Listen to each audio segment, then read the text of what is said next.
بسم الله الرحمن الرحيم نحمده ونصلي على رسوله الكريم السلام عليكم ورحمة الله وبركاته. It is today the 15th day of the month of Safar for me, but for you the 16th day. And we have to leave Jambar today, so this is the last session. We want to thank our beloved brother Sheikh Abdul Aziz, who made it possible for me to teach the Qur'an to you at this time. May Allah bless him, may Allah protect him, and may Allah grant him long life. Amen. What we have done for the last few days is to look at the relationship between the Ummah of Nabi Isa alayhi salam and the Ummah of Nabi Muhammad alayhi salatu wasalam in Akhir Zaman. And today we turn, having recognized room of the Qur'an to be now located in Russia, we turn to that passage in the Qur'an in which the Qur'an refers to the Black Sea. In February, I was in Moscow and I was invited to join the Russian foreign minister for dinner. And he is the most important foreign minister in the world today. And the dinner lasted for 2 hours. But all the time was spent on politics and economics until I interrupted. I said, let's talk about the Qur'an. And what does the Qur'an have to say about Russia? So the foreign minister was very interested. And he was very surprised when I said to him that the Black Sea is in the Qur'an. He did not know that. And that the Black Sea, the reference in the Qur'an, led to Gog and Magog, Ya'juj and Ma'juj. And the foreign minister said to me very candidly, he had no knowledge of the subject of Gog and Magog. At the end of our discussion, he asked me to write a document on what does the Qur'an have to say about Russia, and what does Prophet Muhammad ﷺ have to say about Russia. And I decided to write a book. The title of the book is The Qur'an and Russia's Destiny. The book is almost finished, but Jambar keeps me so busy that I did not write anything while I'm in Jambar. And in that book there is the section dealing with the Black Sea. And that is our subject for this morning. The Quraysh did not know how to determine whether Nabi Muhammad is indeed a prophet of Allah. They knew he was a very truthful person, and they had given the name to him Al-Amin, the trustworthy. Yeah. So they decided to send a delegation to the Jewish rabbis in the northern city of Yathrib. Today, Yathrib is called Medina. The rabbi said, ask him these 3 questions which only a Nabi can answer. The President of Indonesia cannot answer. The King of Malaysia can't answer. Only a Prophet can answer. One of the questions was about the great traveler who traveled to the 2 ends of the land. And Allah sent down the answer to that question. And the answer is found in Surah Al-Kahf of the Qur'an. And the answer in the Qur'an begins with the question, وَيَسْأَلُونَكَ عَنْ ذِي الْقَرْنَيْنِ. And the question be, O Muhammad sallallahu ta'ala alayhi wa sallam, about someone who is called Zulqarnain. This is a very important statement. We must pause for a moment to find out why has Allah described the great traveler as Zulqarnain. What is the meaning of Zulqarnain? I don't want you to answer that question. I want the Qur'an to answer that question. So what does the Qur'an say about Zulkarnain? The word Karn has two meanings. Karn can mean a horn, so Zulkarnain will be someone who has two horns. Like a goat has two horns. But Karn can also mean a generation, a people, an age, an epoch. And then Zulkarnain would therefore mean someone who impacts on history twice. So which one is it? Is it the one who has two horns or the one who impacts on history twice? What is the answer in the Qur'an? The Qur'an has never ever used the word karn to mean horn. The Qur'an has used the word karn more than a dozen times and always to mean a people, a generation, an epoch. And so a rightly guided people will come to the conclusion Zulkarnain is someone who impacts on history twice. And the Qur'an went on to describe the first time of the two. And that occurred thousands of years before the Qur'an was revealed. And the second Karn has not as yet taken place. So if you have five rupees worth of common sense, you know, no human being lives for 5,000 years. So it's foolishness to say Zulkarnain was this person or that person or that person. Because all those people are already dead. And the second Karn has not yet taken place. And so we come to the conclusion that Zulkarnain is not someone located in history, in political history or military history, but he is a transcendental being, like Khidr alayhi salam, a transcendental being. And Allah goes on to describe Zulkarnain traveling to two ends of the land. But Zulkarnain is someone who has faith in Allah. He's a believer. And Allah has given him power. And that power allows him to do whatever he wants to do. So there is no power in the world who can stand up and resist Zulkarnain.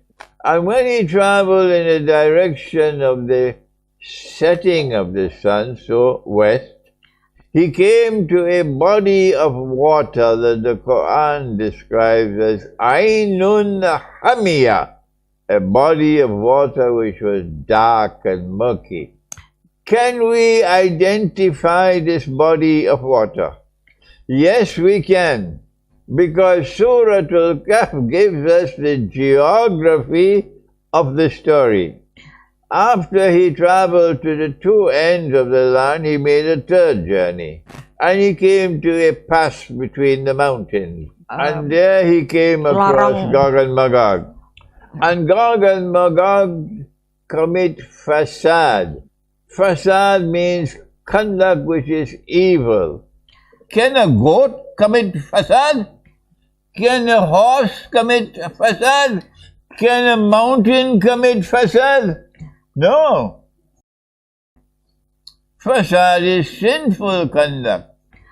Angels do not commit sin. So angels cannot commit fasad. But yes, jinn can do it. Because there's a jinn who says, me, I was born superior. I have a birthright of superior over all the others. That is arrogance. Yes, so jinn can commit fasad. And human beings can commit fasad. But nothing else can commit fasad. So all that you need is 5 rupees worth of intelligence to understand that Gog and Magog have to be either jinn or human beings. But they cannot be jinn. Why? Because Zulkarnain built a barrier made of blocks of iron. and he was able to block them, and the world was safe. And Gog and Magog could not scale and could not penetrate the barrier. But a jinn can pass through the wall. So Gog and Magog cannot be jinn. Yeah. So all that you need is 5 rupiah worth of intelligence to know that Gog and Magog are human beings. And Nabi Muhammad ﷺ said that when Allah brings down the barrier and Gog and Magog are released into the world, the first of them will pass by the Sea of Galilee and start to drink the water. And by the time the last of them pass, they will say, there used to be water here. But they are passing by the Sea of Galilee on their way to Jerusalem. And it is in Jerusalem that Allah will destroy them. So now, geography, Gog and Magog have to come from the north, because the Sea of Galilee is north of Jerusalem. Now then, we have to look north of Jerusalem in the direction of the setting of the sun to see which bodies of water are located in this region. And the answer is very simple. There are only 2. I believe you studied geography in Jammar. So there are only 2. The first is the Mediterranean Sea, and the other is the Black Sea. But the Mediterranean Sea is not dark and murky. Visibility below the water is several meters. So the Qur'an could not be referring to the Mediterranean Sea. The only other sea is the Black Sea. And there's a reason why it is called the Black Sea. And that's because this sea is dark and murky. You cannot see underneath the water more than maybe 1 meter. And that's how we come to the conclusion that when Zulkarnain traveled in the direction of the setting of the sun, and he came to Ainun Hamia, it was the Black Sea. If there is a schoolboy who says we are wrong, tell him, tell us what is right. If you cannot tell us what is right, then keep quiet. We don't have time to waste. So when he reached to the Black Sea, he met a people there. And Allah asked him, how will you deal with these people? In other words, when power rests on the foundations of faith, how is power used? This was his answer. Those whose conduct is wicked, I'll punish them. And when they return to you, you will punish them. And those who have faith and are righteous in conduct, I will reward them and treat them nicely. This is the profile of Zulkarnain, that he will use power to punish the oppressor. And he will use power to reward and to help those who have faith and are righteous in conduct. And then he traveled in the opposite direction to the end of the land. And therefore the geography says he has to reach the Caspian Sea. And there he came across a people, Allah says about them, لَمْ نَجْعَلْ لَهُم مِّن دُونِهَا سِتْرًا. A people for whom we had provided nothing as a covering, as a protection, other than what nature provided. So these are a vulnerable people. And Zulkarnain chose to leave them as they were. He knew that he could not change their condition. It was written for these people that they would suffer. And he could not change that. And Allah says, كَذَلِكَ وَقَدْ أَحَطْنَا بِمَا لَدَيْهِ كُبْرًا. He understood the situation which confronted these people, and he left them as they were. This could mean one of 2 things. Either these are a primitive people living a primitive way of life. And he had the compassion and the good sense to leave them to continue to live the primitive way of life.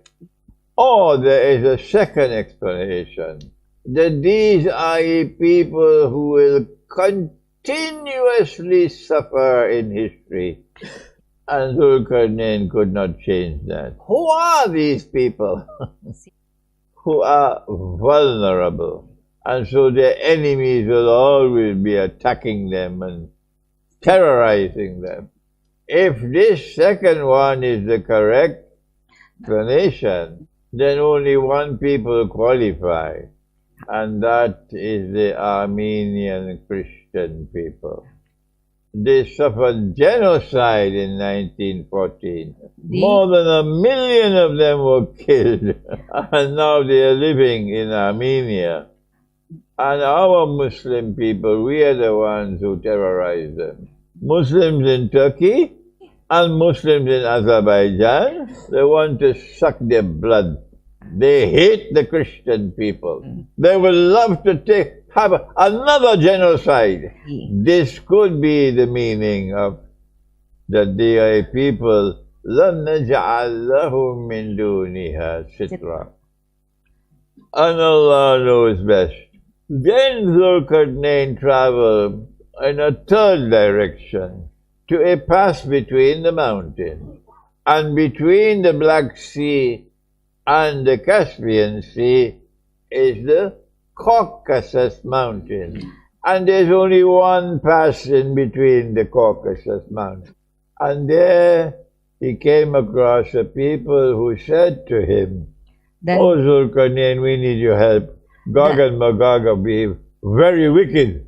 We are prepared to pay you. Can you build a barrier and block them? Because they are on the other side of the mountain." Zulkarnain should have said, "I don't need to build any barrier. I have the power. I will go there and beat the daylights out of them. And when I finish with them, they'll never trouble you again." Because Allah gave him that power. But he did not do that. Why? Why did he agree to build the barrier? Because Allah says in a hadith al-Qudsi in Sahih Muslim, "I have created creatures of mind so powerful that none but I can destroy them." So Zulkarnain cannot destroy them. And Saddam Hussein cannot destroy them. And Hamas cannot destroy them. So he built the barrier. And when he built the barrier, he said, "This is rahmah from Allah. But when Allah decrees, He's going to bring down the barrier and they will be released." And when they are released into the world, وَتَرَكْنَا بَعْدَهُمْ يَوْمَئِذٍ يَمُوجُ فِي بَعْدٍ وَنُفِخَ فِي الصُّورِ فَجَمَعْنَاهُمْ جَمَعًا. When they are released, they will come out wave after wave after wave after wave of oppression, wickedness, corruption. And Allah will use Gog and Magog to create a global society. All of mankind following Gog and Magog. I call it the Blue Jeans Jamaat. And then when all of mankind have been brought together in one global society, Allah then said that 999 out of every 1,000, and this is Nabi Muhammad saying, 999 out of every 1,000 in Akhiru Zaman would be Ahlu Ya'juj wa Ma'juj, people of Gog and Magog. Only 1 in 1,000 will follow the truth. And so now, when will Allah bring down the barrier? Nabi Muhammad alayhi salatu wasalam was asleep at the home of his wife Zainab radiallahu ta'ala anha. And he saw a vision, ru'ya. And in his vision he saw something terrible. And he woke up and his face was red. And he said, "Today Allah has made a hole in the barrier built by Zulkarnain. And he said, Wailul lil Arab min sharrin qadik taraba. Woe unto the Arabs for this evil which is now close. So the release of Gog and Magog into the world began in the lifetime of Nabi Muhammad. And when they are released, they'll corrupt all of mankind. And they will corrupt water in the world. They'll pass by a river and drink it dry. And now everybody will perform the wudu of Gog and Magog. What is the wudu of Gog and Magog? Be careful. Be careful, be careful how much water you use in wudu. I'm warning you, because there is a limit to the amount of water you can use. The Prophet you'd use 1 mud of water. And this hat has more than 1 mud.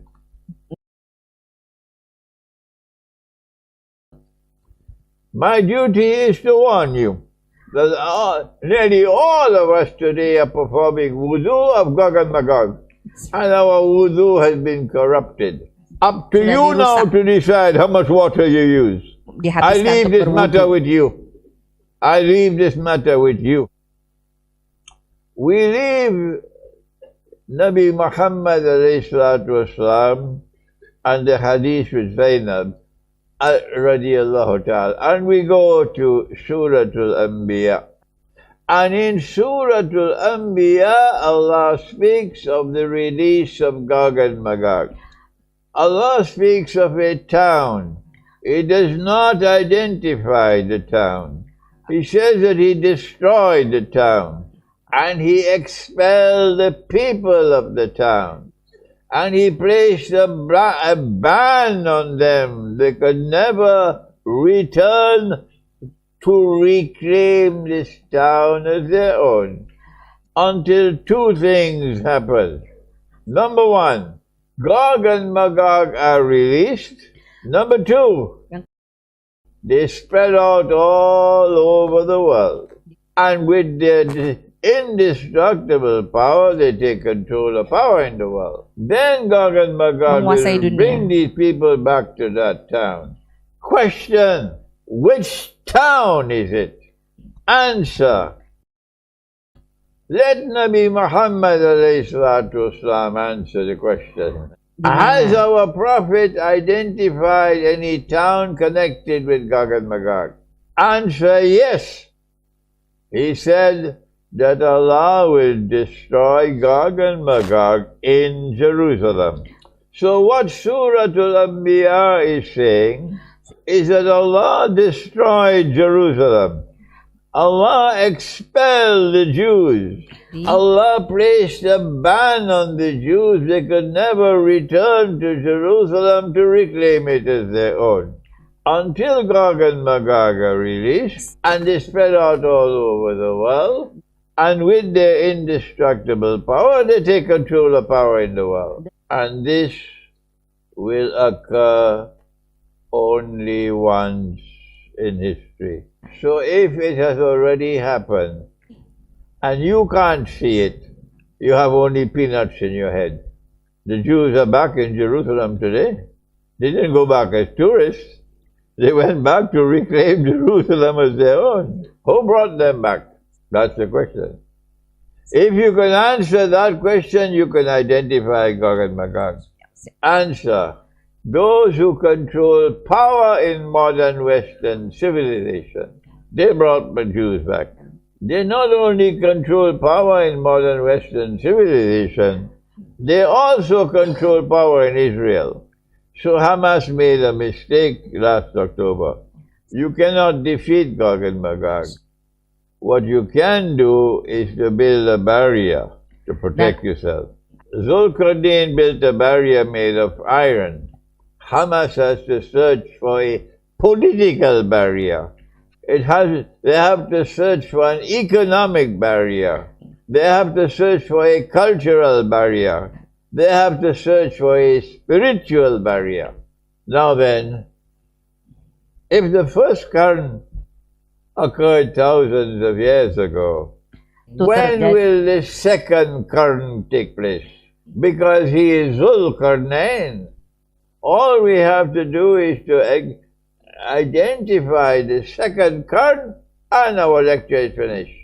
And our way is to ask the question, when will power return to the region of the Black Sea, which would be power resting on the foundations of faith, and which has the capacity to block Gog and Magog?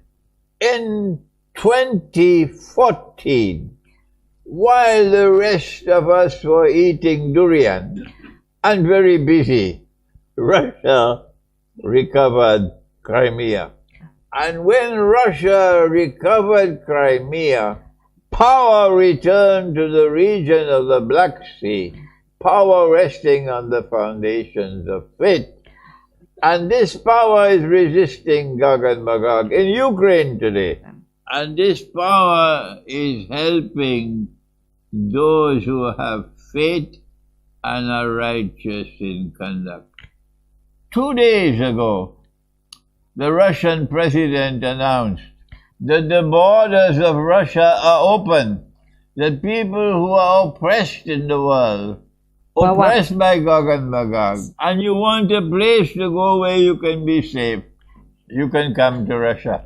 This is exactly what Zulqarnain said. Those who have faith and are righteous in conduct, I will help them. And so when the Great War takes place, we are confident that Russia will be able to block and contain NATO. And after that, that will be the last of Gog and Magog to go down south. No more Gog and Magog going down south to Jerusalem, no more. The world will be safe from Gog and Magog in the north. The only Gog and Magog remaining in the world will be those in Jerusalem. And they will attack Nabi Isa alayhi salam. And Nabi Isa alayhi salam will pray to Allah. And Allah will destroy them.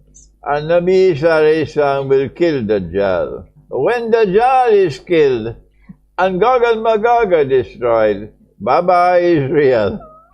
Okay, thank you. Any questions? By your explanation, the Gog and Magog is in the north of the Caucasus mountain. And you know, Gog and Magog is two community. Can you describe this? Which one is Gog, which one is Magog? So we can understand, like what you say, is clear, should be understand which. Gog and Magog both commit fasad. So they both have the same footprints.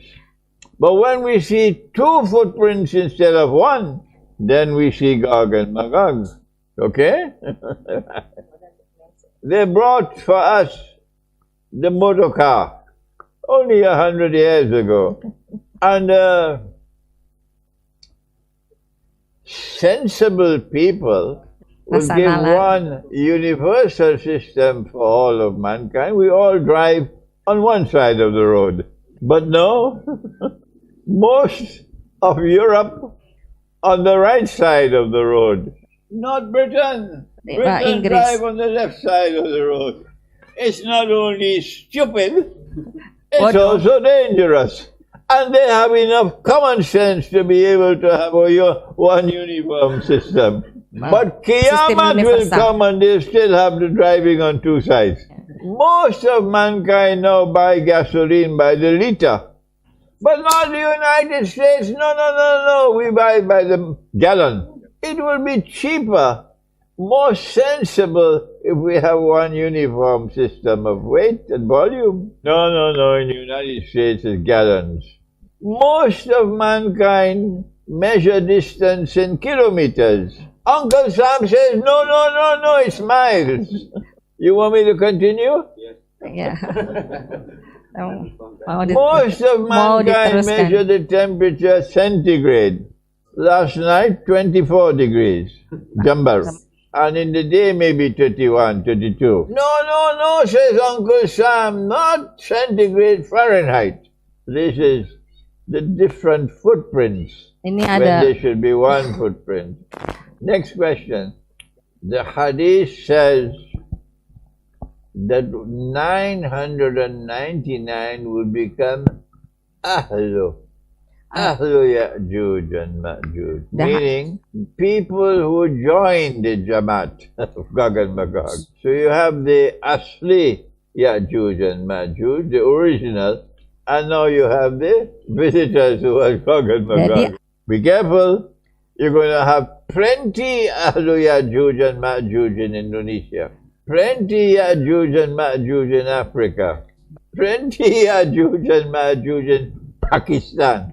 And you'll be able to recognize them because they belong to the global society. But mashallah for Jambar, when you're eating curry fish and rice, you wash your hands and you eat with your fingers. And when you do that, slapping Gog and Magog. Any more questions?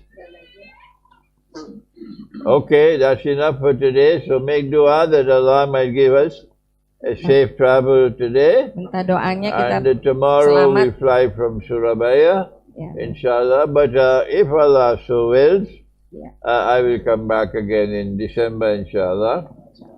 Assalamu alaikum warahmatullahi wabarakatuh. Waalaikumsalam.